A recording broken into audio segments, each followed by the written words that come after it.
back, guys.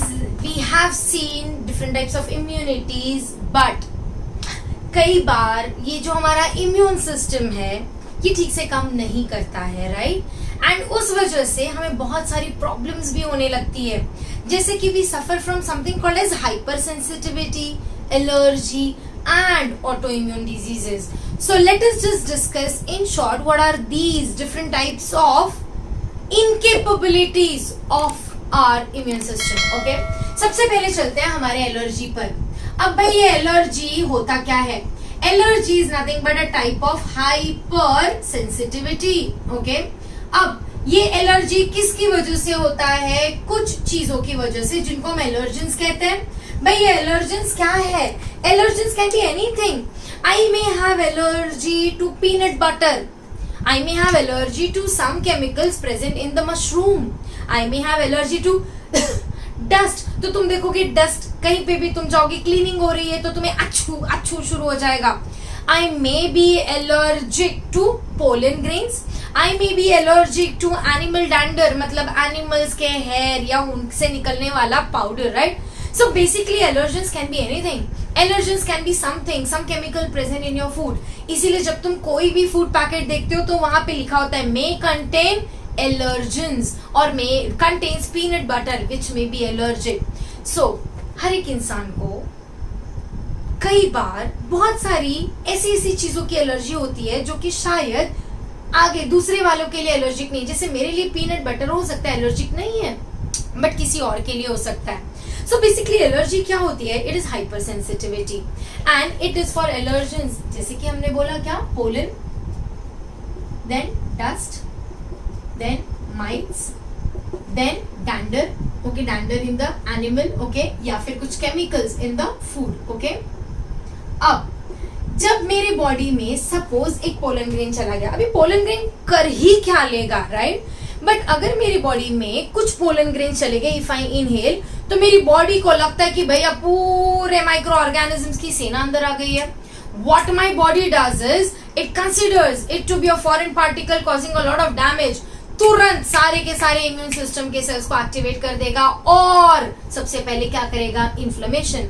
Inflammation होगा तो tissue damage होगा, टिश्यू डैमेज होगा तो रनिंग नोज होगी, आंखों से पानी आना शुरू हो जाएगा, इचिंग होने लगेगी, बहुत रैशेस आ जाएंगे, and all of this is nothing but your allergy. Allergic responses में there is teary eyes, running nose, coughing, achoo, sneezing, rashes, redness all over the body, and that is because of inflammation. Okay, अब allergy करवाता कौन है? Allergy that is hypersensitivity करवाता कौन है? Hyper sensitivity में main तो हो रहा है इन्फ्लेमेशन, और ये इन्फ्लेमेशन कराने के लिए हमारे प्यारे प्यारे मस्त वाले सेल्स रिस्पॉन्सिबल है. So the mast cells and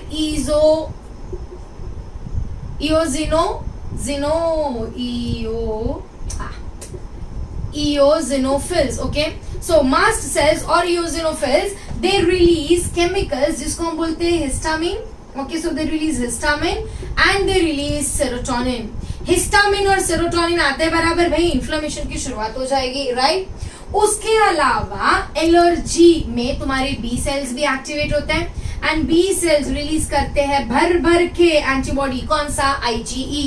so remember allergic responses में mast cell, eosinophils and IgE type of antibody is involve. Allergy को हमें कंट्रोल करना पड़ेगा. एलर्जी अगर बहुत ज्यादा एलर्जिक रिस्पॉन्सेज आ जाए तो we need to control it. How do we control it? By taking drugs. अब what are these drugs having? These drugs they have antihistamines, मतलब हिस्टामाइन की एक्टिविटी कम करने के लिए. So we take chemicals which are antihistamines. We take chemicals like steroids, okay, and we take hormonal injections like adrenaline जो हमारे blood flow को बढ़ाएगा and कहीं ना कहीं ये एलर्जी से हमें मुक्त करवाएगा. ओके, अब that is about allergy. Allergy मुझे कैसे पता चलेगी? I may eat something or I may smell something and I may turn red and I may turn swollen. How do I know ये किस चीज से हुई है? So if you want to know तुम्हें किस चीज की एलर्जी है, you need to go to a doctor. Doctor क्या करेगा? डॉक्टर जो कुछ टिपिकल एलर्जेंस है जो सब जिसके अगेंस्ट बहुत लोगों को एलर्जी होती है वो तुम्हें थोड़े अमाउंट में देगा. When he gives you in small amounts, he is basically trying to sensitize you, and then he will see what type of immune response is generated in your body. Is there inflammation? Do IgE come into existence? And that is how the doctor will identify कि कौन से particular allergen के लिए तुम्हारी allergy है. Allergy is nothing but hyper sensitivity, जिसकी वजह से यू मे सफर. ओके, एकदम एक्सट्रीम लेवल्स ऑफ एलर्जी में one of the hyper sensitivity is asthma. So that was about allergy. चलते हैं एलर्जी से हमारे ऑटो इम्यून डिसऑर्डर्स पर. ओके, अब नाम से ही समझ में आता है auto immune. Auto immune disorder में होता क्या है? वैसे तो हमारे बॉडी के सेल्स को सेल्फ नॉन सेल्फ सिखा दिया जाता है बहुत ही पहले, और अगर कोई ऐसा सेल है जो हमारी बॉडी के ही सेल्स को डैमेज कर सकता है, इनका खात्मा इमीडिएटली दैट इज तुम्हारे बोन मैरो में या थाइमस में कर दिया जाता है.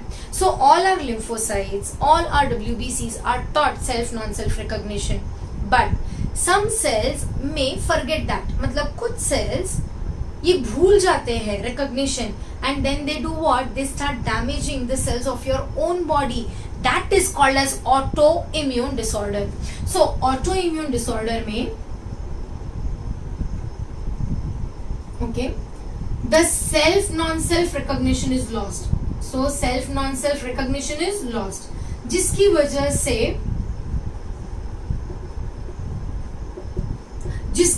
से the cells they start damaging the own cells, and that is called as autoimmune disorder. अब autoimmune disorder में किसी भी टाइप के सेल्स को डैमेज किया जा सकता है, and based on that we have different type of autoimmune disorders. For example, we have an autoimmune disorder जिसको हम बोलते हैं multiple sclerosis. Multiple sclerosis is an autoimmune disorder जहां पे हमारे नर्व सेल्स का जो कवरिंग है, जिसको हम लोग बोलते हैं ना माइलिन शीथ, ये माइलिन शीथ डैमेज हो जाता है तो हमारे नर्व सेल्स डैमेज हो जाते हैं. अच्छा, दूसरा एक डिसऑर्डर है ऑटोइम्यून डिसऑर्डर जिसको हम लोग बोलते हैं सोरोसिस. सोरोसिस में स्किन सेल्स डैमेज होने शुरू हो जाते हैं. Third type of autoimmune disorder is called as rheumatoid arthritis. ये तो सबने सुना ही होगा, rheumatoid arthritis. Rheumatoid arthritis okay में जॉइंट्स डैमेज होने लगते हैं. Then we have something called as type 1 diabetes. Type 1 diabetes में हमारे insulin producing cells of pancreas के अगेंस्ट हमारे इम्यून सिस्टम के सेल्स डैमेजिंग इफेक्ट या इन्हीं को मारना शुरू कर देते हैं. We also have something called as Addison's disease. Again it is an autoimmune disorder of adrenal gland. Adrenal gland के सेल्स को मारना शुरू कर देंगे. We have something called as Graves disease. ये सब सिर्फ नाम याद रखो कि बहुत डिटेल में हमें नहीं पढ़ना है. ग्रेव्स डिजीज में थायराइड ग्लैंड के सेल्स के अगेंस्ट हमारे बॉडी के सेल्स एक्टिवेट हो जाते हैं. So we have Graves Addison's. We have something called as Crohn's disease as well. Crohn's disease जहां पे हमारे गैस्ट्रोइंटेस्टाइनल ट्रैक्ट के अगेंस्ट इम्यून सिस्टम एक्टिवेट हो जाता है. Then we have something called as myasthenia. Okay, myasthenia gravis. Again, it is against muscles, so muscular disorders, and all of these muscular and basically nerve impulse disorders. All of these are autoimmune diseases. Okay, and these may develop at any age. जैसे कि multiple sclerosis can begin as good as at the age of 30, जहाँ पे nerve cells damage होने लगते हैं. Okay, all of these are degenerative diseases जहाँ पे हमारे बॉडी के पर्टिकुलर सेल्स को हमारे ही बॉडी का इम्यून सिस्टम खत्म करने लगता है. So that is about autoimmune disorders. We have finished with the part of immunity and we have seen a lot of things which are there in immunity. I hope you have enjoyed all the lectures. Don't miss any of the part because all the parts are somewhere interconnected. Okay, that's about immunity for you. Stay safe, stay healthy.